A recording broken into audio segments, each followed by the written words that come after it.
Saka ialah satu perjanjian. MOU yang telah dibuat oleh nenek moyang kita satu ketika dahulu dengan jin ataupun iblis laknatullah untuk mendapatkan kehebatan tertentu. Yang pertama, kekuatan. Orang zaman dulu buka tanah.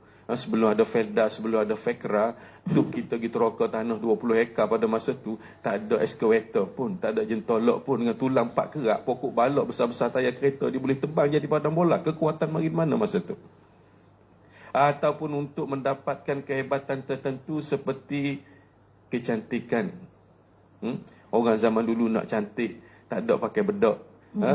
Nak keluar ada isyarat tubuh, baca kat muka, pakai susuk dan sebagainya. Yang ketiga, untuk mendapatkan perubatan. Orang zaman dulu-dulu sakit tak pergi hospital, tuan-tuan. Orang zaman dulu sakit, ranking yang pertama perubatan dia adalah Tok Bomoh pada masa itu. Tahun 40-an, tahun 50-an. Untuk mendapatkan perbidanan. Orang zaman dulu nak beranak tak beranak di hospital. Tok Bidan zaman dulu peranan yang begitu hebat. Saya yakin makcik-makcik, pocik-pocik depan saya ni pun beranak di rumah, bukan hospital pada masa itu. Betul atau tidak? Yes. Ataupun untuk mendapatkan penjagaan tertentu. Nak suruh jaga anak cucu, buka kebun 20 hektar, tanam jagung padi, tikus, monyet tak makan pun makanan dia, siapa jaga? Ataupun persilatan, kekebalan dan sebagainya dengan syarat-syarat yang tertentu, biasanya 7 keturunan. Okey. Baik Ustaz, 7 keturunan. Selanjutnya kejap lagi nanti saya nak tanya dari sudut pandang psikologi. Apa sebenarnya istilah saka ni dari sudut psikologi? Terima kasih. Assalamualaikum warahmatullahi wabarakatuh. Yang bahagia Ustaz Datuk Syaran dan juga ahli-ahli kita pada hari ini. Okey, pada aspek psikologi, bila kita kata saka ni dia tak ada apa-apa yang memberi impact. Dia bukannya apabila seorang tu sama ada saka, tak ada saka, dia bukan satu kategori penyakit dan sebagainya. Okay. Saka ni sebenarnya adalah satu fenomena. Dia satu fenomena yang wujud, yang Allah Ta'ala ciptakan di dalam kehidupan kita, seperti yang terangkan oleh Ustaz Syahran tadi. Dia merupakan satu, kalau kita tengok saka ni dalam kamus yang simple, dia kata anak, keturunan, satu kesinambungan, satu yang sifatnya turun-temurun. Dia ada nature, dia ada fitrahnya. Jadi pada aspek yang pertama, kita kena memahami bahawa saka adalah merupakan satu fenomena yang ada di dalam alam. Cuma apabila wujud fenomena ni, kadang-kadang kita tidak ada pilihan. Sama juga apabila kita mendapat seorang anak yang sempurna dan ada anak yang cacat. Bukan kita merancang dan sebagainya, tiba-tiba datang. Sama juga dengan saka ini, tiba-tiba aja, yang kita tengok klip video tadi pun kan, tiba-tiba aja dia kata dia ada benda tu. Sedangkan kalau kita tengok kepada definisi Ustaz tadi, saka adalah merupakan MOU Ustaz kan, satu perjanjian yang telah pun wujud turun-temurun. Generasi sebelum ini yang diturunkan. 7 keturunan melalui anak, cucu dan sebagainya. Jadi dalam konteks psikologi, ianya satu fenomena. Tetapi walau macam mana pun, apabila kita bercakap tentang satu fenomena, dia ada kesannya, impact dia. Ini yang kita nak tengok. Pada aspek psikologi, kita akan melihat kepada apakah impact saka itu kepada individu, orang yang terlibat di dalam konteks itu. Kemudian impact saka itu kepada keluarga, sistem dia lah. Kalau isteri kepada suami, kemudian kepada mentua dan sebagainya, kepada anak-anak dan juga kerjaya dan juga kejiranan dan sebagainya. Kalau kita tengok ni, saka sebenarnya ada impact dia. Betul, dan salah satu impactnya adalah orang kata bila ada saka ni boleh menyebabkan pasangan suami isteri itu bercerai. Itu kemudiannya lah. Betul atau tidak? Kita akan berehat dulu. Kembali lagi selepas ini dalam Pink Talk. Kembali lagi dalam Pink Town. Lain macam dia punya semangat. Ada saka ke? Saka. Okey, baik Ustaz. Sebenarnya apa tanda-tanda kalau kita melihat orang ini ada saka? Kadang kita tengok dia normal. Rupanya kat rumah dah macam cegalaru dah. Okey, tanda-tanda orang yang ada saka ni ada terbagi kepada 2 kategori. Yang pertama, dia mempunyai tanda-tanda masa jaga dan tanda-tanda masa tidur. Okey. Tidur diwarnai dengan mimpi-mimpi yang takut. Saya akan cerita apa mimpi-mimpi itu. Kalau ada, tolong write yang ada depan saya ni. Saya bimbang orang Negeri Sembilan ni. Kerana di klinik saya tu 10 orang yang buat rawatan, 7 orang daripada Nogori. Ya ke? Ni saya takut ni sebab dia banyak adat sana. Adat-adat ni kadang-kadang melibatkan saka bakar. Bukan Ustaz kata-kata takut ni macam mana? Yang pertama, tanda yang pertama kita tengok depan kita ni sekiranya orang tu bergelisah. Dengar saya ceramah ni rasa macam tak sedap. Rasa macam nak bangun keluar pergi tandas. Tolong tangkap penerbit kalau ada jenis ni. Yang pertama masa tidur. Tanda orang yang pertama, orang yang ada saka ini dia susah tidur malam. Sebab dia ada masalah. Yang kedua, tidur malam mimpi jatuh daripada tempat yang tinggi terkejut. Lepas tu nak tidur pula susah. Yang ketiga, sekiranya bermimpi dikejar binatang. Sampai letih dalam mimpi tu dikejar. Yang keempat, bermimpi sekiranya ada benda-benda tajam yang mengancam dia. Lagi satu, mimpi menyusukan anak. Yes. Mimpi yang menyusukan anak, sesiapa yang bermimpi dengan mimpi ini 90% confirm dia ada saka. Oh, okey. Cukup bahaya Tinggi. Saya ceramah di mana pun, mimpi ini cukup bahaya. Apatah lagi baby yang kita menyusui itu, walaupun anak kita itu dikategorikan baby. Ustaz, kalau mimpi menyusukan anak, biasanya yang perempuan akan mimpi kan? Bukan yang lelaki tak, Ustaz? Yang lelaki pun ada. Ada? Dalam mimpi semua boleh berlaku. Oh, okay. Kadang-kadang yang lelaki jumpa saya menyusui anak. Saya lelaki, Ustaz, tak ada susu pun, tapi saya menyusukan anak. Yes. Ataupun mungkin dia bermimpi, dia nampak orang lain menyusukan anak. Sama juga. Sama juga. Yang penting karakter dalam mimpi ini adalah baby. Menyusui, itu main point dia. Yang keseterusnya, sekiranya bermimpi orang yang telah mati satu ketika dulu balik bagi sesuatu pada kita. Tolong simpan bukusan yang elok-elok ni, yang keturunan kita punya, kamulah generasi yang menyimpannya. Kita kata saya terima. Seterusnya, saka juga dihantui biasanya dengan mimpi-mimpi satu environment, satu suasana yang mana masa kecil dulu kita hidup di rumah tu. Faham? Ingat dah kita darjah satu dulu hidup di mana? Telaganya sini, paitnya sini, kolohnya sini, pokok macang besarnya sini. Tiba-tiba benda tu dah tak ada pun, dah jadi perumahan dah. Tiba-tiba sekarang kita mimpi environment kita hidup masa kecil dulu. Faham? Seterusnya, saka juga dihantui oleh mimpi-mimpi yang menakutkan, terutamanya kita bermimpi terbang, jatuh tempat tinggi, kita bermimpi kawasan kotor, berada di kawasan kubur, berada di kawasan sunyi. Ini semua tanda-tanda mimpi orang yang mempunyai saka. Okey. Masa jaga. Kita Okay, Ustaz, saya mencelah sikit. Boleh. Okey, saka, dia ada orang yang akan berdamping dengan saka. Yes. Adakah masih ada lagi dalam zaman sekarang ni orang yang nak berdamping dengan saka? Yes. Ataupun saka tu datang berdamping dengan dia tanpa disedari? Yes. Soalan dua-dua betul. Maksud saya, ada orang yang mencari saka sekarang ini. Cari orang lain. Yes, orang lain nak buang, dia cari. Kenapa? Dia nak menurun dalam perubatan. Orang pergi berubat, dia boleh nampak. Belum cerita lagi pun, macam cerita A.R. Tompel dalam cerita Piramli itu. Itulah unsur-unsur. Saya tak kata dia ada saka, tapi jalan cerita tu itulah cara orang yang ada saka. Dia nak menurun. Dan kadang-kadang, ni yang kita takut. Saka datang dalam tubuh badan kita, keturunan kita tanpa kita diundang. Lepas ni saya akan cerita bagaimana saka tu boleh berpindah pada anak cucu. Ya. Ini satu slot yang cantik. cantik. Baik Ustaz Datuk. Kalau kata Profesor Datuk pula kan, dari segi psikologi, bila orang yang mengalami saka ni, dia akan hadapi psikospiritual ya. Jadi sebenarnya apa gejala dia, dan sebenarnya psikospiritual ni macam mana? Apa yang dia hadapi, alami? Okey, sebab psikospiritual ni satu keadaan di mana dia mengalami macam Ustaz kata tadi lah. Dia mengalami keadaan-keadaan mimpi yang Ustaz kata ada dua alam kan. Alam sedar dia dengan alam tidak sedar kan. Dia mengalami benda tu. Itu adalah kewujudan dia. Okay.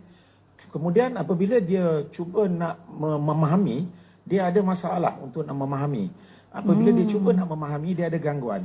Sebab apa, bila dia nak ada ownership ataupun dia nak menerima hakikat tu, dia tak boleh nak terima hakikat. Satu.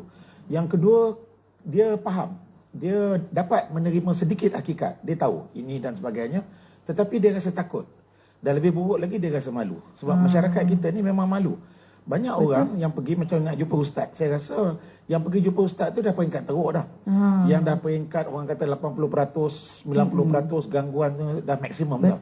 Sedangkan dia dah tahu benda tu pada kadar 10%, 20%. Dia dah nampak dah. Tapi dia masih lagi pendam, dia masih lagi malu untuk nak berkongsi dengan orang yang lain. Ini masyarakat kita. Masyarakat yang biasa dimiliki oleh orang Melayu kita.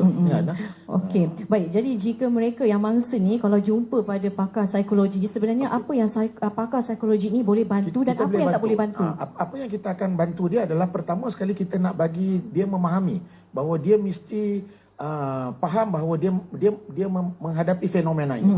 Benda ni ada di dalam sistem kehidupan dia. Okey, sebab tu kita kata ianya satu fenomena yang datang tidak dijemput. Macam Ustaz katalah kan, dia satu perjanjian lama, dia pun tak tahu, tiba-tiba aja ada benda tu. Dan di sini yang kita nak kena bagi dia faham. Dalam kaunseling psikologi kita akan membawa dia memahami dahulu yang pertama. Bila dia dah memahami, kemudian yang kedua kita membawa dia kepada melihat kepada nature dia tu. Apa dia nature dia? Adakah nature dia ni perkara-perkara yang berkaitan dengan itulah, yang mana yang teruk ke tak teruk ke, perkara-perkara yang melibatkan kepada diri dia ke, keluarga dan sebagainya kan, bagi dia memahami kadar situ. Okey, kemudian apabila dia nak bertindak, bila dia nak bertindak, dekat sini kita dah tahu dah bahawa saya dah tak boleh tolong dah. Sebenarnya takat situ saja. Kita sebagai ahli psikologi ataupun kaunselor, kita tahu bahawa itu limit kita takat tu. Orang yang akan tolong adalah spiritual. Spiritual adalah ustaz. Bagilah pada Kita ustaz. kena bagi dekat ustaz. Datuk Prof, nak tanya sikit ya. Sila. Saka ni kita dengar di kalangan masyarakat Melayu. Macam mana pula dengan masyarakat lain? Masyarakat apa ni, orang putih ke, orang India ke, orang Cina ke? Ada kajian, kajian menunjukkan ada. Malahan dalam masyarakat kita pun ada orang Cina yang berubat dan sebagainya, orang India yang berubat dan sebagainya, ada. Cuma budaya tu adalah budaya mereka lah. Sebab dalam konteks ini Ustaz akan menceritakan lagi lah pada aspek spiritual dan sebagainya, berteraskan kepada keimanan dan sebagainya kan. Itu elemen-elemen lain pula yang akan benda ni memang ada dalam semua budaya, cuma di dalam silang budaya. Apabila dalam konteks kita percaya kan kepada kita punya tauhid kita punya keimanan dan sebagainya kan, itu cara rawatan dia adalah berbeza-beza. Betul. Dan sebenarnya kita nak tahu macam Ustaz Datuk Syahran cakap tadi, bagaimana saka ini mengganggu anak-anak kita, keluarga kita, kenalan kita, semuanya dalam Pinpoint. Kita berehat nanti, kembali lagi selepas ini dalam kita kembali lagi dalam Okey. Okey, pada penonton kita masih lagi membicarakan tentang saka. Jadi soalan tadi kita nak berikan kepada Ustaz Datuk Syahran, bagaimana tanda-tanda yang kita boleh nampak jika seseorang itu mengalami saka dalam keadaan sedar? Okey. Yang pertama, tanda masa jaga ialah apabila dia mempunyai sesuatu penyakit, pergi jumpa doktor, tak jumpa nak diagnos penyakit apa. Akhir sekali doktor kata, makcik balik bubat kampung. Ni. Okey. Seterusnya, sekiranya bangun pada waktu pagi, ada kesan lebam pada tubuh. Ini banyak berlaku biasa dalam juga. masyarakat. Yes.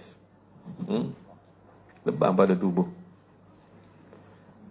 Saya satu ketika saya forum dengan doktor-doktor pakar seluruh Malaysia di USM.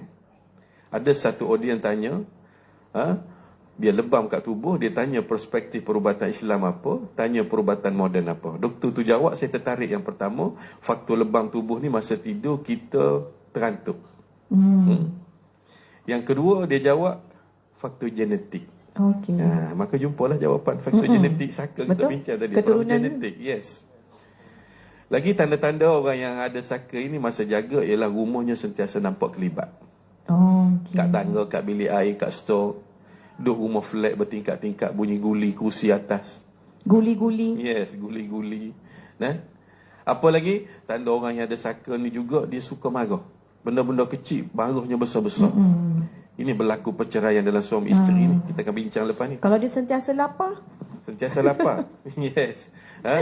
Yang orang yang ada saka ni, belum saya terlupa, memang dia makan banyak. Ya ke? Memang sebab saka dia makan, dia pun makan. Yes. Tapi Ustaz tadi kan yang bunyi-bunyi kan, kalau bunyi lesung batu kat atas tu, Yes. Lagi confirm. saka juga ke? Yes. Bukan orang atas tumbuk sambal ke? Sebenarnya rumah dia. Rumah dia. Ya. Rumah tu bermasalah.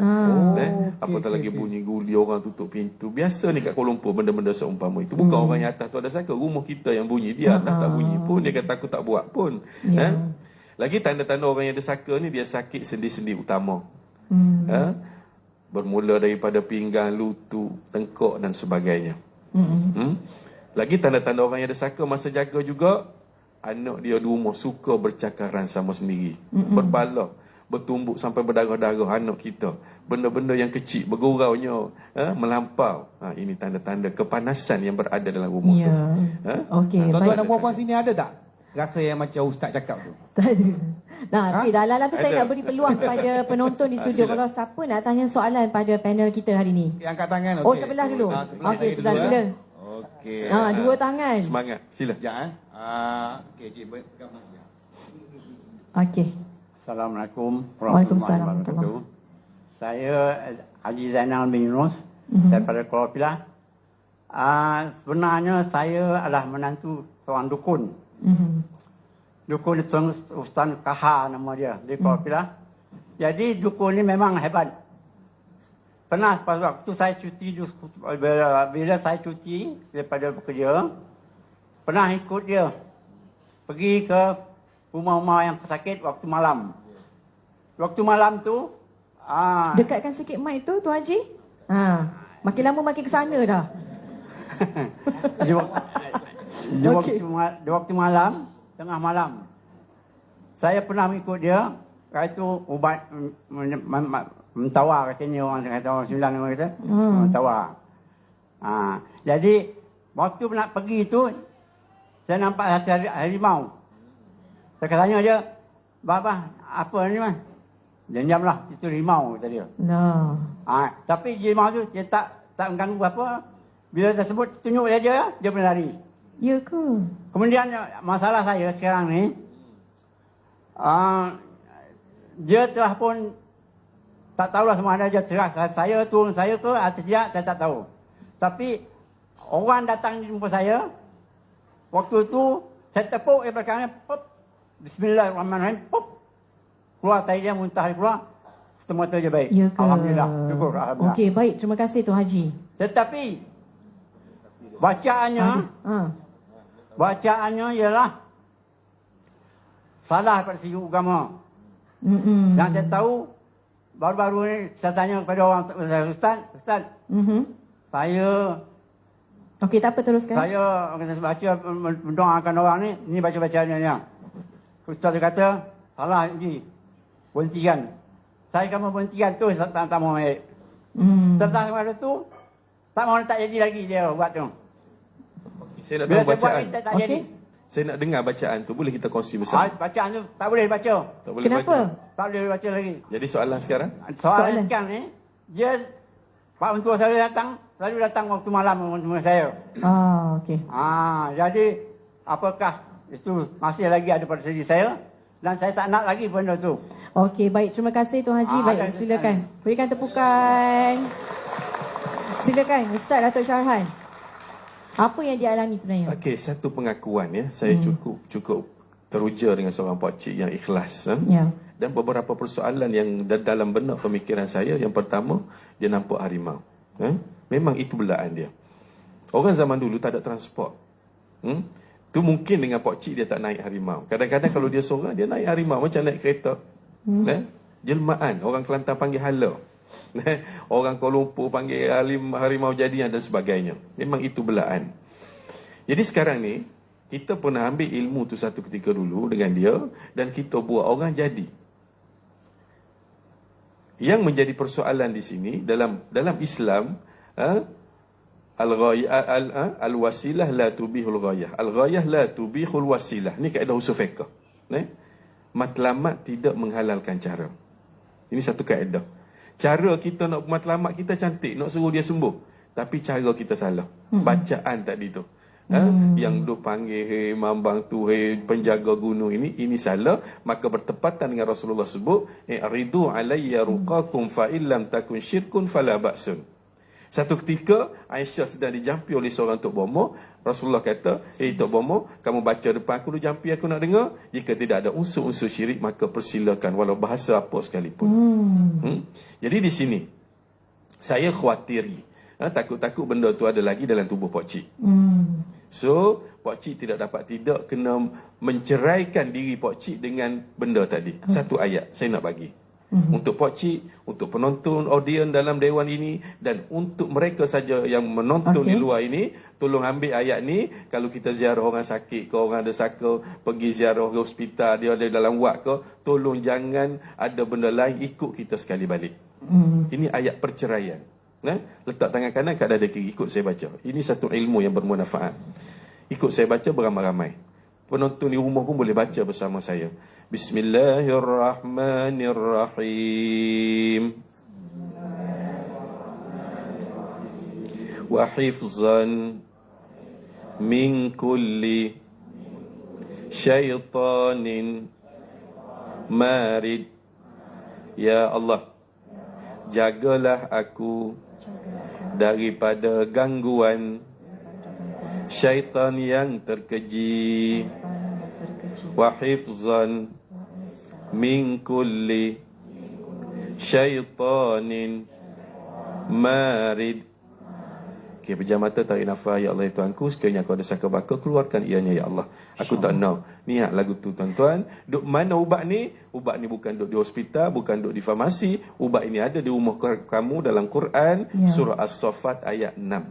As-Saffat ayat 6. As-Saffat selepas surah Yasin, ada satu surah nama dia As-Saffat, tengok ayat 6. Bacalah sentiasa, insya-Allah. Okey, baik Ustaz, dalam masa yang singkat ini saya perlukan seorang sahaja lagi untuk bertanya soalan pada panel. Soalan dan mungkin ada pengakuan ke? Bismillahirrahmanirrahim. Assalamualaikum. Waalaikumsalam warahmatullahi.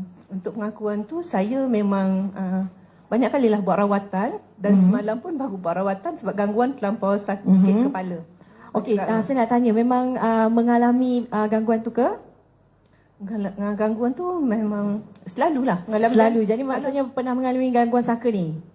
Saya tak pasti saka tidak, tapi kalau di rumah, kalau saya basuh pinggan ke apa, saya rasa macam ada yang berdiri di belakang saya. Ada yang berdiri. Okey, sekarang ni saya nak minta Puan kalau boleh hadir ke depan. Kita nak minta Ustaz Datuk Syarhan mungkin boleh scan sikit, boleh? Okey, Mes silakan. Mes silakan. Okey, silakan ke kerusi. Ni kita buat secara live ya. Dia baru nak tanya soalan, saya dah suruh ke depan. Okey. Baik, silakan. Jadi mungkin Ustaz Datuk Syarhan mungkin boleh tengok. Tadi kata apa? Ada gangguan waktu nak basuh baju dan sebagainya kan? Jadi minta keizinan untuk Ustaz Datuk Syarhan scan sikit. Okey. Saya pun tak tahu dia ada saka ke tak ada saka. Tapi dengar ke cerita tadi sakit kepala. Saya nak bagi tahu pada ibu-ibu, bapa-bapa di luar sana, sekiranya berlaku masalah ini, kita tahu orang tu ada saka, tak ada saka, cara rawatannya saya nak ajar cara je. Bagaimana nak menutup lubang saka ni, kalau kata kamu generasi yang ketiga, 4 generasi sedang menunggu, beratus tahun lagi, tutup lubang itu, tutup network itu. Mudah-mudahan. Okey, tangan kanan, tengok semua tangan kanan. Tangan kanan. Okey, tangan kanan kita ni ada nombor berapa dalam bahasa Arab? 18. Tangan kiri 81. Campur 2 tu jadi berapa? 99 tu apa? Nama Allah. So Rasulullah menyebut tangan kanan itu lebih mulia daripada tangan kiri. So kita guna tangan kanan kita ini, letak atas kepala masing-masing, atas ubun-ubun dia. Atas ubun masing-masing. Situ otak cik. Ubun-ubun ni. Saya baca Fatihah je, saya nak scan. Tengok apa yang berlaku. Kalau berlaku, tak berlaku pun saya tak tahu. Sebab saya tak kenal dia. Fatihah. Bismillahirrahmanirrahim. Alhamdulillahi rabbil alamin. Ar-Rahmanir-Rahim. Maliki yaumiddin. Iyyaka na'budu wa iyyaka nasta'in. اهدنا الصراط المستقيم صراط الذين أنعمت عليهم غير المغضوب عليهم ولا الضالين آمين. Apa yang kita boleh tengok di sini? Dadanya berdebar. Betul tak Kak? Tengok tudung bergerak dengan begitu cepat sekali, itu sudah menunjukkan reaksi. Dia tak tunjuk tangan macam harimau lagi. Ini secara scan, secara ringkas. penonton di dalam audien ini ke, dalam dewan ini ke, di rumah sana, sekiranya anak cucu kita ada saka, kita suspek, tolong ambil ilmu ini, baca Fatihah, niat tempat iyyaka na'budu wa iyyaka nasta'in, engkaulah ya Allah tempat aku sembah dan aku minta tolong. Minta tolong apa? Buang saka dalam saudara aku ni jika ada. Itu kaedah yang saya ajarkan pada hari ini.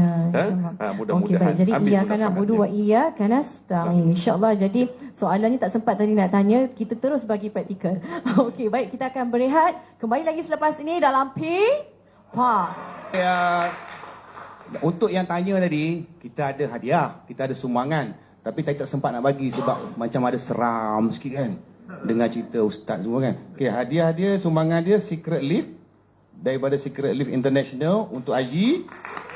Okey, ada lagi satu. Ini DVD perawatan Islam yang disumbangkan oleh Ustaz Datuk Syarhan kita lah. Okey. Okey. Memang dapat pada orang yang betul DVD tu boleh balik rumah mainkan banyak-banyak kali, tak apa Okey, untuk puan ni juga sama dari Secret Lift. Okey, untuk puan dan juga DVD perawatan Islam.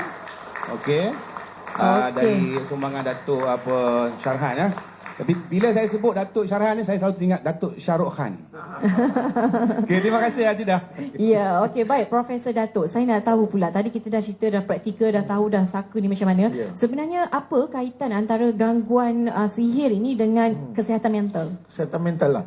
Gangguan sihir adalah sesuatu yang memang wujud. Kadang-kadang di dalam dunia saintifik penuh dengan bukti dan sebagainya, mereka bukan tak percaya, kadang-kadang kurang untuk nak memahami bahawa benda itu wujud dan sebagainya. Jadi ada denial, ada penolakan, penafian dan sebagainya. Pada saya rugi kalau kita menolak benda ini. Sebab itu kita tengok macam kes-kes yang macam Ustaz sebut tadi ni, bermakna yang dah teruk dah. Bermakna last 10%, 20% tu pergi tau. Sedangkan benda ni memang wujud di dalam masyarakat. Macam saya handle banyak kes-kes yang macam ni. Macam isteri saya kaunselor dekat Masjid Besi dekat Mizat Sultan Mizan di Putrajaya. Ada banyak klien-klien yang datang. Datang klien yang macam ni lah. Dia bagi tahu dia ada masalah tu. Dia bermula dengan masalah dia tak boleh nak tumpu kepada keluarga, masalah dia penat, masalah dia ada gangguan tertentu dan sebagainya. Jadi sebenarnya untuk pasangan ni apa yang boleh dibantu? Apa yang mereka perlu lakukan? Pada saya, apabila ada saja benda-benda macam ni, jangan duduk diam, terus berkongsi. Kalau malu jumpa dengan ustaz dulu dan sebagainya, berkongsilah dengan kawan-kawan yang rapat. Kemudian dalam sistem sekarang ni kita ada banyak, ni orang kata outlet, kita ada banyak ruang-ruang yang boleh kita kongsi. Apabila adanya masalah-masalah, termasuklah saka. Sebab apa? Saka ni satu fenomena kejadian. Tetapi yang sangat penting adalah impact saka kepada, yang macam ustaz kata tadi lah, kepada diri dia. Macam mana dia boleh memberi impact kepada fizikal dia sendiri, kepada psikologi dia sendiri kan, kepada keadaan diri dia. Dan kita kena faham, setiap manusia dia mesti ada tugas, fungsi dan peranan. Bayangkan apabila dia ada terganggu dek saka ini, dia dia gagal untuk nak berfungsi sebagai seorang ibu yang berkesan. Dia gagal berfungsi sebagai seorang ahli keluarga, menjalankan tugas-tugas yang sepatutnya dijalankan dan sebagainya. Macam klien kita tadi tu kan, dia nak basuh pinggan pun ada gangguan daripada belakang kan. Jadi dia nak basuh pun dia pun tak tahu sama ada bersih ke tak bersih dan sebagainya. Jadi benda-benda macam ni lah adalah elok kalau dia dapat berjumpa. Kalau dia malu lagi nak jumpa dengan ustaz, jumpa dengan rakan-rakan yang lain yang ada sikit ilmu psikologi, kaunseling dan sebagainya. Tetapi kawan-kawan saya pula di dalam psikologi kaunseling, janganlah lama-lama simpan klien yang macam ni. Orang yang macam ni terus kalau bertindak, patut kita bawa rujuk kepada ustaz, kepada pakar-pakar spiritual ni, kita bagi dia orang urus sebab mereka ada ilmu. Okey, jangan simpan lama pesakit-pesakit macam lama-lama. Okey, apa yang menarik perhatian saya tentang saka ni ustaz, sebelum kita simpulkan perbincangan ni, macam mana dia proses pemindahan tu dari saka, dari waris ke sini ke waris yang sana? Okey, terima kasih. Sebenarnya saka ni transfer begitu cepat lebih cepat daripada kita transfer duit dengan telefon. Saya tertarik dengan kau kata tadi, duduk basuh pinggan, ada bayangan di belakang. Dan saya ada banyak kes. Yang tu bukan saja dia nampak bayang, pinggan lepas kenduri, bertamu-tamu dalam sinki, pukul 3-4 pagi bunyi orang duduk basuh. La ilaha illallah. Tengok subuh dah siap basuh. Kenapa saka ni nak ambil hati anak cucu, belalah aku. Kenapa tak nak belah aku tolong basuh pinggan dan sebagainya. Benda ni berlaku dalam masyarakat. Tak payah ambil maid. Tak payah ambil maid. Lagi hebat. Tapi itu seram tu. Seram. Nak makan pinggan tu pun takut. Jadi, bagaimana saka boleh berpindah? Tolong dengar betul-betul, wahai orang Negeri Sembilan, wahai penonton yang berada di luar sana. Saka boleh berpindah sekiranya mana-mana anak cucu ada mengambil apa-apa jampi daripada si mati masa dia hidup. Yes. Macam pakcik kita tadi mengaku, dia ada ambil jampi tu, dia berubah orang jadi. Dan Alhamdulillah dia tinggal ada pun, sebab dia makin tua nak mati dah. Kerana orang nak mati, orang yang ada saka ni efeknya cukup besar. Orang tua-tua dulu kata sampai kena buka atap, lidah berjelai sampai ke pusat, susahnya nak mati. Ingat, ada ambil apa-apa jampi daripada si mati. Ingat, tu saka boleh berpindah. Yang kedua, saka boleh berpindah sekiranya mana-mana anak cucu ada menyimpan mana-mana barang peninggalan si mati. Kalau perempuan, rantai, gelang, subang, laki kerih, lembing, tombok, buku 5 dan sebagainya. Yang tak ada saka simpanlah. Kita bincang ni hak ada saka. Barang-barang untuk bomo dulu, beg hak dia bawa masa dia berubat dulu, dia mati, kita pula bawa beg tu. Ada macam-macam dalam tu. Yang ketiga, saka boleh berpindah sekiranya mana-mana anak cucu yang mana hidup bersama si mati masa dia hidup dulu. Faham? Kita adik-beradik ramai. Orang dulu-dulu tengok anak ayah kita anak ramai, minta dengan mak kita, aku nak bela seorang ni, bela sehingga berjaya, jadi cikgu ke dia, jadi bomba ke dia, saka tu akan follow orang yang dia bela masa kecil itu. Jadi apa pun perbincangan kita makin tak ada masa ni. Saya banyak benda saya nak bagi tahu, poin-poin. Ya, kesimpulan. Sekiranya kita ada saka, tuan-tuan dan puan-puan, ini satu benda yang cukup bahaya dalam masyarakat kita. Orang pergi berubat dengan saya, kadang-kadang saya tak bagi tahu pun saka. Saya tak bagi tahu, tuan-tuan. Saya takut dia membenci tok nenek dia. Ini efek. Apabila kita bagi tahu saka, sepatutnya dia pergi kubur sedekah Fatihah. Tapi apabila kita tahu tok kamu ada saka, dia pergi kubur, dia kencing atas kubur. Dia kata, celaka tok aku, mu belah habis anak cucu aku sakit. Sebab tu saya tak bagi tahu. Yang kedua, kesimpulan yang saya nak buat di sini pada hari ini, sebelum kita menuduh saka ke apa ke yang kita sakit itu, pergilah rujuk hospital dulu. Jangan cepat menuduh gangguan. Kerana jin ni cukup suka orang yang taksub dengan dia. Yang ketiga, kepada mereka yang ada saka, macam Prof saya cukup setuju, dia kata tadi, jangan pendam, jangan simpan penyakit itu, kerana dia akan melibat kepada kemurungan, dia akan merebak kepada skizofrenia. Yang dengar suara. Lagi, nasihat saya juga untuk tuan-tuan dan perempuan, kepada cucu-cucu kita yang ada saka di luar sana itu, kita sendiri pun yang ada saka, saya nak bagi satu ubat pada hari ini. Saya nak bagi satu ayat yang berada dalam surah Al-Anbiya ayat 87. Kata ulama, siapa baca ayat ni, keluarga dia menamatkan perjanjian saka yang 7 keturunan itu, dan saka tu akan muntah. Sebagaimana Nabi Yunus, ikan nun memuntahkan Nabi Yunus. Kita baca ramai-ramai ayat itu sebagai penutup. Boleh? Boleh. Okey, letak tangan kanan kat dada kiri. Penonton pun anak murid saya juga di luar sana, sila letak ikut saya baca ayat yang tuan-tuan baca hari-hari. Bismillahirrahmanirrahim. La ilaha illa anta subhanaka inni kuntu minaz zalimin. Sesungguhnya tiada Tuhan melainkan Engkau, ya Allah. Maha suci Engkau. Sesungguhnya aku telah menzalimi diri aku sendiri. Al-Anbiya 87. Dalam ayat ini ada 3 unsur. Yang pertama unsur tauhid, la ilaha illa anta. Yang kedua unsur tahmid, subhanaka inni kuntu minaz zalimin. Yang ketiga unsur istighfar. Maka ketiga-tiga ini adalah ubat untuk saka. Selamat mengamalkannya. Mudah-mudahan anda bebas daripada saka. Anak cucu anda sihat walafiat, membesar tanpa gangguan misteri. Dan pesanan saya pada penonton semua, satu pesanan saya, jangan biarkan diri anda diselubungi misteri. Berikan tepukan Ustaz Datuk Syarhan dan Profesor Datuk kita pada hari ini. InsyaAllah, terima kasih. Semoga kita dan juga ahli keluarga kita dilindungi Allah SWT. Amin. Jadi saya nak ucapkan terima kasih kepada panel kita keduanya dan juga penonton kita hari ini yang sangat sporting daripada kumpulan Yasin Kampung Pelangai Kuala Pilah Negeri Sembilan.